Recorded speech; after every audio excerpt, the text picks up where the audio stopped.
우리는 좀 신앙생활을 잘하고 싶은 마음이 있습니다. 예수 믿는 거 기왕이면 잘 믿고 싶다. 한국 교계 속에서 이렇게 오랫동안 회자된 내용이 있습니다. 한견지 목사님은 한국 교계의 어르신이었고 또 세계적인 이제 기독교대의 노벨상이라는 템플턴 상을 이제 수상하신 분이기도 합니다.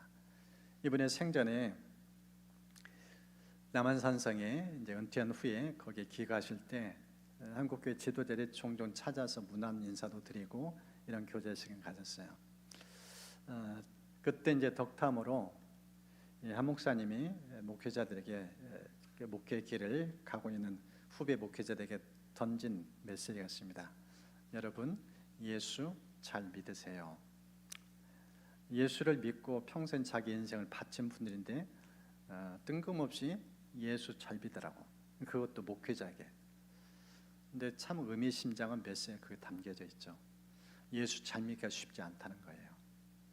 목회자 탈선할 수 있고 목회자도 예수님과 정반대 길을 걷기도 할 수 있다는 거. 그래서 기왕 예수 믿을 것 똑바로 잘 믿어야 된다. 그래서 그런 덕담을 하신 일화가 오랫동안 많은 사람들이 회자되고 있습니다.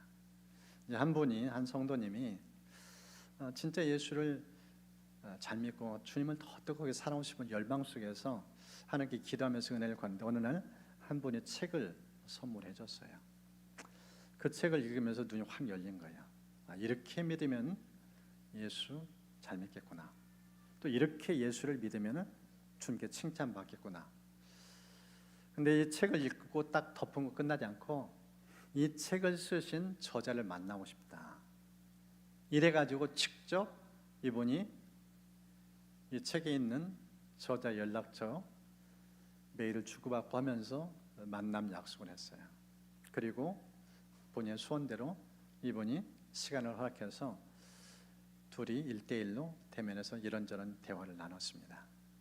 근데 대화 가운데서 어떻게 신앙생활 잘할 수 있는가, 아주 핵심된 촌철살인 아주 핵심이 담긴 한 문장을 이분에게 들려줬습니다. 참된 신앙생활이란 알미 아니라 삶이다. 참된 신앙생활이란 알미 아니라 삶이다. 지식의 수준에 머무르지 말고 그 들은 말씀을 삶으로 살아내라. 이게 진짜 신앙이다. 근데 그 말씀이 너무 꽂혔어요. 그리고 그것을 자주자주 곱씹었어요. 어떻게 하면 들은 말씀을 삶으로 살아낼까? 그런 가운데서 오늘 성경을 계속 읽는 가운데서 눈에 들어온 한 인물이 있었어요. 바로 하나님께 인정받은 사람, 에녹. 성경에 에녹에 대해서 많은 지면이 없어요. 딱 한 문장이에요. 그가 하나님과 동행했다. 이게 에녹에 대한 총평이에요. 뭐 거창한 일을 많이 하고 하나님께 귀히 쓰임받고 그런 내용은 없어요. 그냥 하나님과 동행했던 사람, 얼마나 하나님과 친밀하게 교제하고 동행했는지 죽음도 보지 않고 하는 대대한 사람. 그게 너무 눈에 들어온 거예요. 그러면서 삶 속에 하나님과 어떻게 동행하는가, 몸부림치면서 그런 삶을 살아낸 거예요. 어느 순간 사람들 보고 진짜 이 사람은 하나님과 동행한다 인정할 정도로 그런 삶을 사는 그런 얘기를 좀 들으면서 참 인상 깊었습니다. 여러분, 우리를 믿는 하나님은 오늘 본문의 17절을 보면은 모든 것을 후이주사 누리게 하시는 분을 소개하고 있습니다.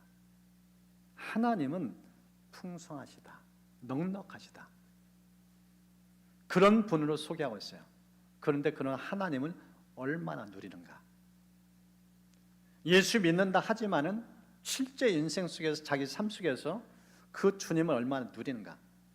사람들의 정도 차이가 심해요. 신앙 연륜이 아니라 신앙의 깊이입니다. 얼마나 주님을 풍성하게 맛보고 누리는가? 시편 기자는 여호와의 선하심을 맛보아 알지어다 이렇게 했어요. 우리 주부들은 알잖아요. 음식 딱 먹어보면은 이게 어떤 정도의 음식을 하시는 분인지. 우리 교회 음식 잘하는 분들 많아요. 오늘도 우리 등록하신 우리 김 고사님께서 우리 교회 음식 보고 너무너무 우리 교회를 칭찬하더라고요. 이런 정성 없다. 마치 예수님 식탁을 차리는 것처럼. 그러면서 권사님 한마디 하시더라고요. 이런 교회라면 부흥된다. 아멘이시하죠? 그 마음이 느껴져요. 이번에 우리 여름 성경학교 또 청소년 수련회 연합으로 하면서 평가를 했어요. 설문 항목을 가지고. 근데 이 평가서 가운데서 음식 부분이요, 단연 압권이에요. 10대들이 음식 앞에서 감동을 받았어요. 너무너무 맛있었다고, 너무너무 정성스럽다고. 여러분, 맛보고 누리는 거예요. 그건 즐긴다는 뜻이에요. 어떻게 하면 우리가 인생 속에서 이 하나님을, 이 풍성하신 이 부유하신 하나님을 누릴 수 있는가? 오늘 이 본문을 좀 같이 살펴보면서 하나님께서 우리에게 들려주시는 하나님을 좀 즐겨라, 누리라. 어떻게 누릴 수 있는가? 세 가지를 좀 같이 나누려고 합니다. 그 첫 번째가 자족입니다. 자족하면 하나님을 누릴 수 있다는 겁니다. 여러분 8절 보십시오. 우리가 먹을 것과 입을 것이 있은즉 족한 줄로 알라. 족하다는 단어가 있어요. 이 원어를 보니까 충분하다, 넉넉하다, 만족하다. 다윗의 시편 23편 이용하면은 여한이 없다는 거예요.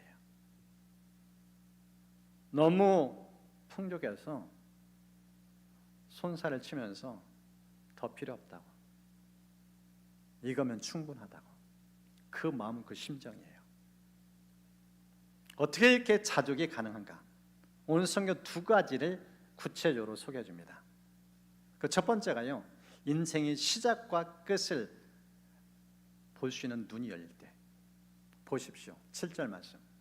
우리가 세상에 아무것도 가지고 온 것이 없으며 또한 아무것도 가지고 가지 못한다. 공술의 공수거. 여러분, 인생은요, 이 인생이 어떻게 출발인지 출발점 보는 눈이 열려야 돼요. 그리고 내 인생이 어떻게 끝나는지, 마지막 이 종착지, 어떻게 세상 떠난지, 시작과 끝을 보는 눈이 열리면은 삶의 자족이 이루어진다는 거예요. 이 태진아가 저 노래를 하더라고요. 그가 데뷔 50주년 돼가지고 앨범 가운데 곡이 공술의 공수거예요. 가사가 이렇습니다. 공술의 공수거, 너나 나나 빈손인걸. 공술의 공수거, 살다 보면 알게 되지. 올 때도 빈손으로 왔다가 갈 때도 빈손으로 가는 거지. 봄이면 벚꽃들이 바람에 한 잎 두 잎 떨어지듯이 사랑도 부질없다, 돈과 병이 부질없다. 누구나 가는 인생 놓고 가면 편안한 걸. 여러분, 인생 이 눈이 열려야 아둥바둥 살지 않아요. 자족할 수 있어요. 빈손으로 왔는데, 갈 때도 빈손인데 왜 이렇게 인생이 힘겹게 사냐는 거예요. 이 눈이 열려야 된다고 말씀하고 있습니다. 욥의 고백 보십시오. 그렇게 동방유인이요 갑부였어요. 그런데 한순간에 재산 다 날라갔어요. 자식들 열 다 잃었어요. 자기의 건강도 잃어버렸어요.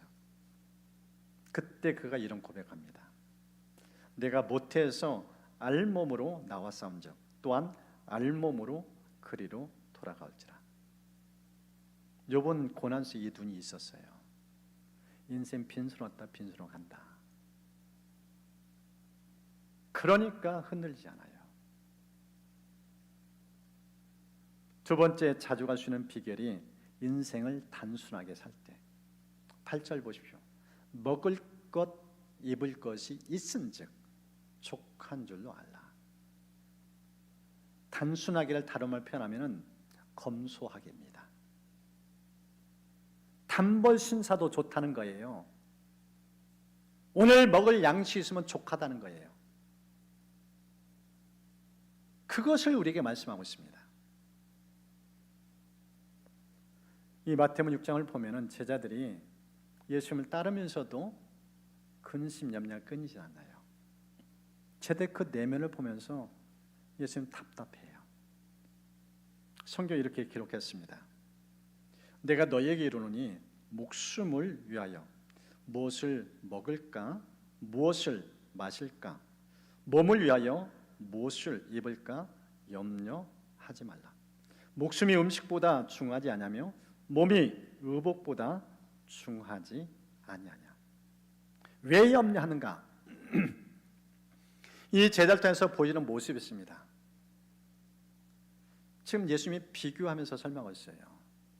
가치에 대해서 말씀하세요. 먹고 사는 문제 거기에 극복은 사는데 의복보다 몸이 중요하지 않느냐. 먹고 사는 문제보다 목숨이 중요하지 않느냐. 진정한 관심사가 의복, 먹고 사는 문제 이게 아니라 내 몸, 내 목숨, 내 생명이 중요한 것을 보는 눈이 열려야 된다. 관심사가 삐뚤어 잘못되니까 늘 그렇게 염려하며 살고 있다. 관심의 초점을 잘못된 것을 염려라고 표현하고 있어요. 그러면서 이 염려에서 벗어나기 위해서 진정 관심사 예수님을 설명해요. 너는 먼저 그의 나라, 그의 의를 구하라. 하나님께 초점 두고 살라. 관심을 하나님께 두면은 먹고 사면 연연하지 않는다. 하나님은 딴 데에 두고 먹고 사는 문제가 급게 사니까 근심이 끊지 않는다. 염려에서 벗어나지 못한다. 그것을 말씀하고 있습니다. 여러분 잠언서 30장 보면은 관심을 하나님께 둔 사람의 기도가 나옵니다. 이 기도를 보면은 정말로 단순해요. 딱 두 가지를 구해요. 첫 번째 보십시오. 거짓말. 하는 정직을 기뻐하기 때문에 거짓말하지 않도록 나를 지켜달라고 도와달라고. 두 번째가 재물에 대한 부분입니다. 보십시오. 나를 가난하게도 마옵시고 부하게도 마옵시고 오직 필요한 양식으로 나를 먹이시옵소서. 일용할 양식한 기도입니다. 부자되게 그런 기도 없어요. 연이어서 9절 보면은 그가 왜 저 기도를 드는지 알아요. 그걸 소개해줘요. 부자 되면 하나님 잊는다는 거예요. 하나님 생각하지 않는다는 거예요. 하나님 안 찾는다는 거예요. 그게 자기의 영적인 실상을 알고 저 기도를 드린 거예요. 그리고 가난해지면 어떻게 된가? 도적질 할까 봐. 하나님의 이름이 손상시킬까 봐. 그래서 저 기도를 드린 거예요. 매일의 필요, 하나님 공급하심으로 만족하는 삶. 욕심이 없어요. 이게 하나님께 초점 두고 사는 사람의 중심 어린 기도입니다. 그것을 우리에게 말씀하고 있어요. 자족하는 거 두 가지 측면을 말씀드렸습니다. 인생 공수 대 공수가다. 시작 끝 지점을 알면은 자족할 수 있다. 그리고 인생은 복잡하게 살지 말라. 단번 신사도 좋다. 오늘 먹을 거 있으면 그걸로 족하다. 내일 것 생각하지 말라. 그날 필요는 하나님 공급하신다. 이게 아굴의 심정이고 이런 마음을 살 것을 강조합니다. 두 번째, 어떻게 누림을 갖게 되는가? 절제입니다. 두 번째는 절제가 있어야 이 누림을 제대로 누릴 수 있어요. 이 본문을 보면은 절제의 두 가지를 강조합니다. 이 두 가지를 절제해야 진정한 누림을 누릴 수 있다. 첫 번째가 욕심입니다. 보십시오. 부활한 자들은 시험과 올무와 여러 가지 어리석고 해로운 욕심에 떨어지나니 사람으로 파멸, 멸망에 빠지게 한다. 보십시오. 저 욕심이 우리 인생을 힘겹게 만들어요. 삶의 만족을 못 누리게 만들어요. 하나님 주시는 이 은총들을 풍성히 누리는데 저 욕심은 끊임없는 불만족 갖게 만들어요. 야고보서는 1장에서 시험에 관련해서 이런 말씀을 들려줍니다. 오직 각 사람이 시험을 받는 것은 자기 욕심에 끌려 미혹됨이니 욕심이 잉태한즉 죄를 낳고 죄가 장성한즉 사망을 낳느니라. 욕심은 욕심으로 끝나지 않는다는 거예요. 욕심을 품는 순간 욕심은 자라요. 계속 자라요. 욕심은 누룩처럼 번져가요. 어느 정도 부푸는가? 죽을 때까지. 이 욕심을 통제하지 않으면 마지막은 죽음이에요. 죽을 때까지 이 욕심에서 헤어나지 못한다는 거예요. 그래서 이 욕심을 절제하는 것이 필요한 것을 오늘 성경은 말씀합니다. 두 번째가 뭘 절제해야 되는가? 재물이에요. 오늘 본문에 보십시오. 돈을 사랑함이 일만 악의 뿌리가 된다. 여러분, 돈은요 선도 악도 아니에요. 중립이에요. 돈에 대해서 인격화시킬 때 문제가 생겨요. 돈은 인격체가 아니에요. 근데 돈에다가 애정을 심을 때 변질돼요. 타락해요. 거기서 악이 계속적으로 뿌리를 내려요. 성경 그걸 우리에게 말씀합니다. 재물을 사랑하는 특징 세 가지가 나와 있습니다. 첫 번째가 속는다는 거예요. 보십시오. 미혹을 받는다. 이 미혹이라는 단어 보니까 똑같은 이 단어가 원어에 쓰여야 되는 곳이 이 마가복음 13장에 있습니다. 이 13장 보면 예수님께 말세의 현상을 드러내줘요. 말세에 거짓 그리스도, 거짓 선지자가 활개친다. 그때 수많은 사람들이 미혹당할 거다. 그때 그 미혹이 이 돈에 쓰여져요. 돈이 마치 적 그리스도처럼 거짓 선자처럼 우리 인생을 속게 만든다는 거예요. 두 번째가 빗나가게 합니다. 10절 보십시오. 믿음에서 떠난다. 돈을 품는 순간, 재물을 품는 순간 하나님은 멀어져 가요. 돈과 재물을 경험해 섬길 수 없다고 예수는 분명히 말씀하셨어요. 우리의 마음의 중심에 하나님이든지 재물이든지 선택해야 돼요. 재물을 품는 순간 하나님 중심에 떠나가요. 믿음에서 떠난다. 그것을 말씀합니다. 세 번째는 고통을 겪게 합니다. 보십시오. 많은 근심으로써 자기를 찔렀다.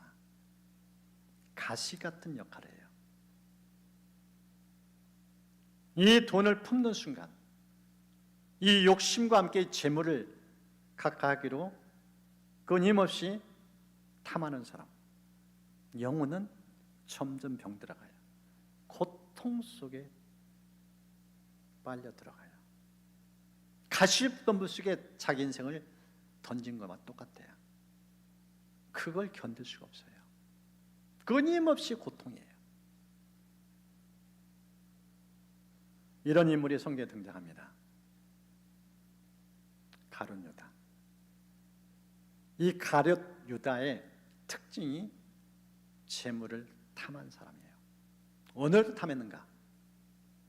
여러분 12장 보면은 나사로가 살아나서 예수님을 위하여 잔치를 가족들이 벌여요. 그때 마리아가 지극히 값비싼 향유를 예수님께 부어요. 자기 발로 씻겨요. 그 현장에 가룟 유다가 있어요. 그걸 보면서 입을 열어 얘기합니다. 이거를 팔아서 가난한 데 주면은 그대 얼마나 좋겠느냐. 그러면서 그 여인을 핀잔 줘요. 근데 그의 속내가 어떤지 성경은 이렇게 기록해 놨습니다. 이렇게 말하면 가난한 자들을 생각함이 아니요 그는 도둑이라 돈깨를 맞고 거기 넣는 것을 훔쳐갔다. 신보가 못됐어요. 재정 담당이에요. 그런데 공금을 횡령해요. 살인사역에 그 돈을 손대요. 이웃엔 긍휼의 마음이 아니라 그 돈 헌금했으면은 그거 내 건데 그 마음이에요. 어느 정도였는가? 예수님을 돈 받고 팔아넘겨요.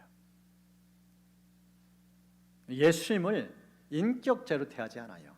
물건 취급해요. 사고 파는 물건 같은 존재.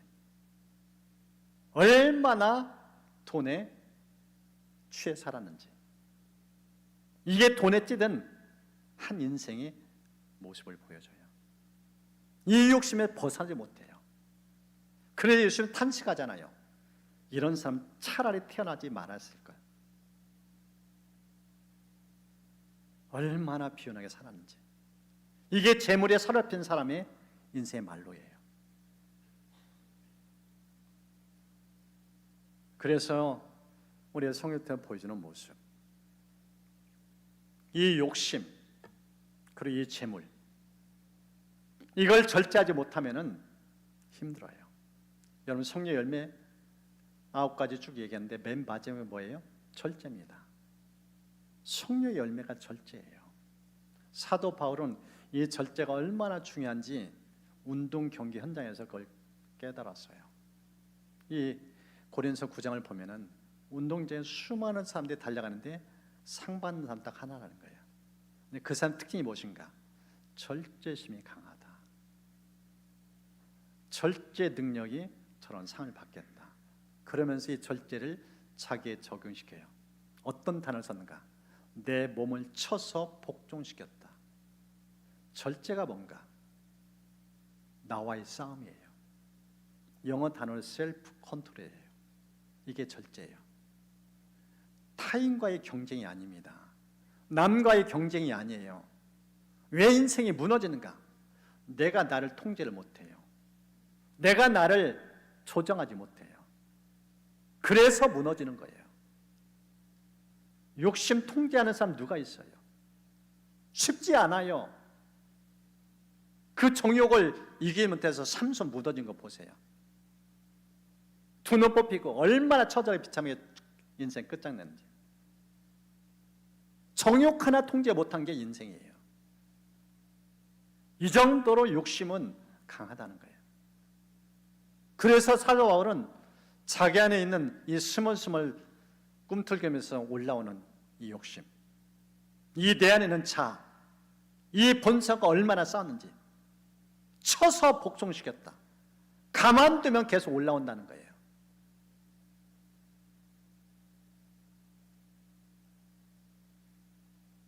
세 번째가 어떻게 누리는가? 마지막은 선택입니다. 이 선택을 잘해야 하나님의 은총을 풍성히 누릴 수 있어요. 이 본문을 보면은 11, 12절에 우리 정체성 있게 말씀합니다. 오직 너 하나님의 사람아, 이것들 피하고 의와 경건과 믿음, 사랑과 인내와 온유를 따르라. 그러면서 믿음의 선한 싸움을 싸우라. 영생을 취하라. 이 말씀 보면은 피할 것과 취할 것을 말씀하셨어요. 뭘 피해야 되는가? 앞서 설명한 욕심, 재물, 그걸 붙잡아라는 거. 그거 붙잡으면 인생 끝난다. 이건 피해야 될 거다. 그리고 붙잡을 것을 말씀하셨어요. 여기서 의와 경건, 하나님 기뻐하시는 삶의 열매, 그건 꽉 붙들어야 된다. 이건 결코 놓아서는 안 된다. 이걸 붙잡을 때 생명을 누리게 된다. 그것을 강조합니다. 무슨 뜻이에요? 취사 선택 잘해야 된다는 거예요. 버릴 건 버리고 취할 건 취하고, 이 선택의 길을 했을 때 제대로 분별하고 선택해야 영생의 길을 가고, 이걸 그르치면은 영생이라 영혼이 멸망한다. 그 메시지를 들려줍니다. 그러면서 이 본문을 보면은 선택을 잘하셔도 두 가지 권면을 드려요. 그 첫 번째 무엇인가? 주님을 알라고 말씀하셨어요. 여기 이 말씀을 보면은 이 17절에 두 가지를 대조시킵니다.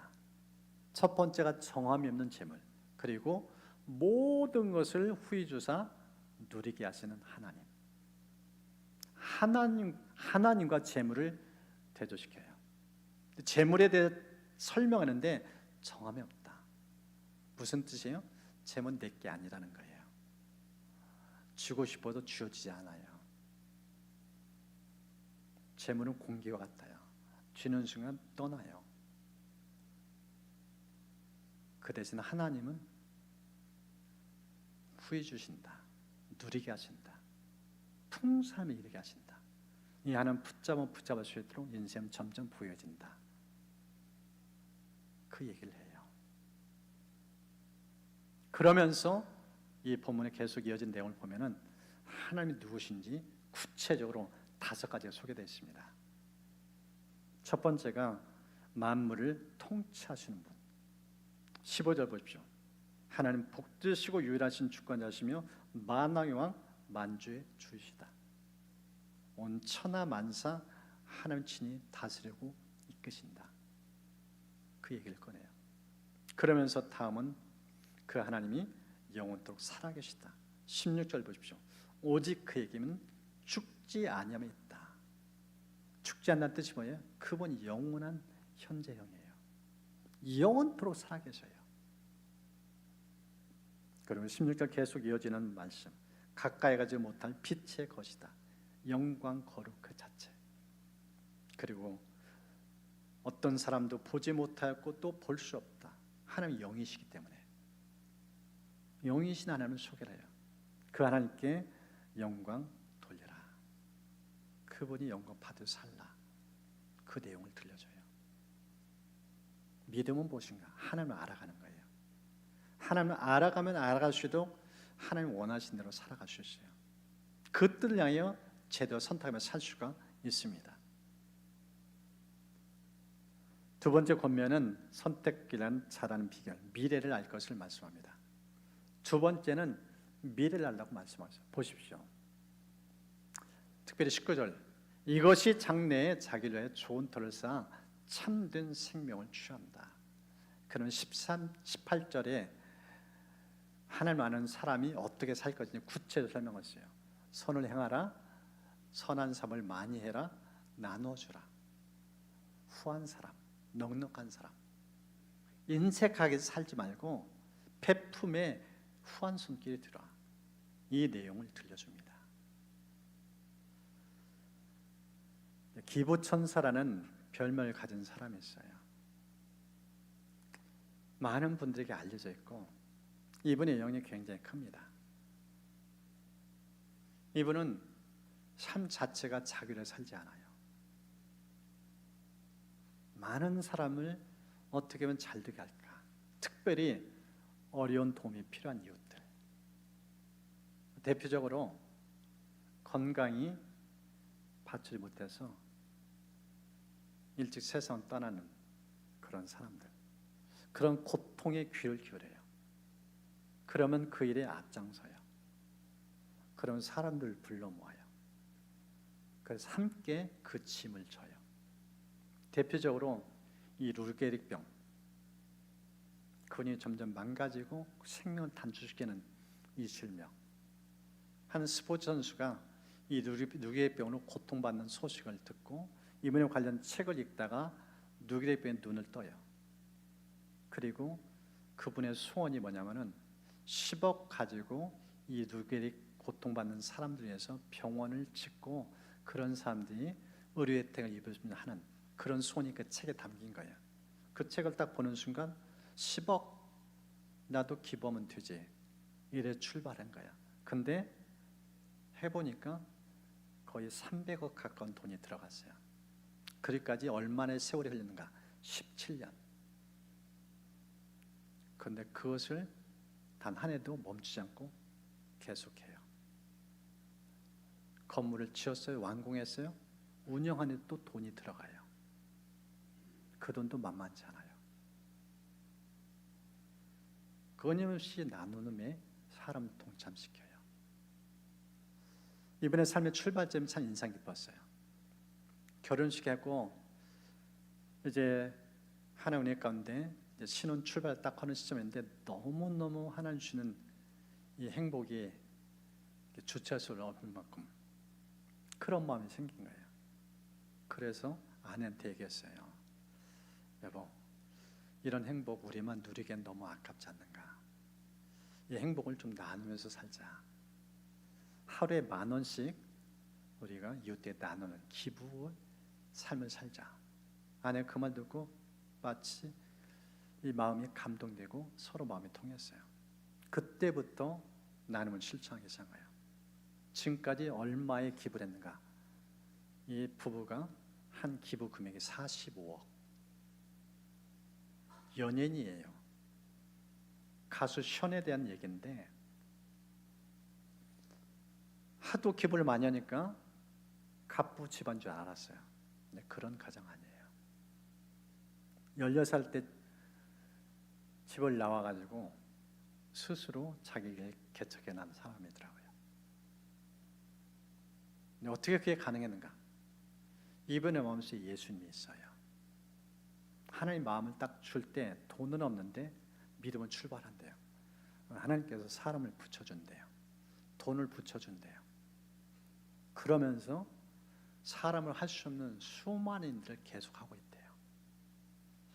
얼마나 감동인지. 나를 위해 살지 않고 어려운 이웃과 그 고통을 나눠주고 분담하면서 함께 행복을 나눌 수 있는 삶. 그분의 표현이 그래요. 처음에 힘들고 자기도 어렸지만은 하면 할수록 자기 안에 계신 예수님이 그 일을 찾고 시킨대요. 내가 하는 게 아니라 예수님이 하신다는 것을 너무나 많이 느낀다고. 정말 예수 믿는 게 무엇인지 삶으로 그것을 웅변해줘요.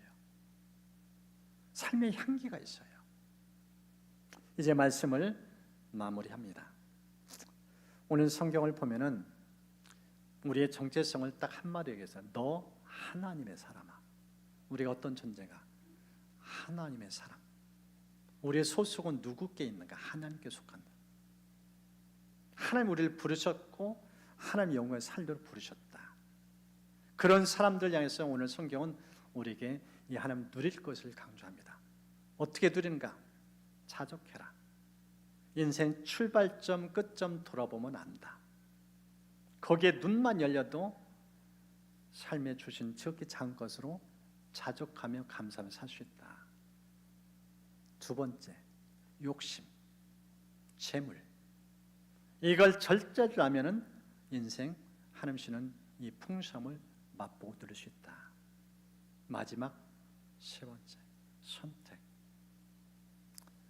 믿음이 있어야 되고 미래를 볼 수 있는 눈이 열려야 되고 그럴 때 취사 선택하는 순간 제대로 하나님 기뻐하는 선택하면서 정말 멋지게 풍요롭게 살 수 있을 것을 말씀합니다. 이제 주신 말씀을 생각하면서 우리 함께 좀 찬양과 함께 기도로 나가는 시간을 갖겠습니다.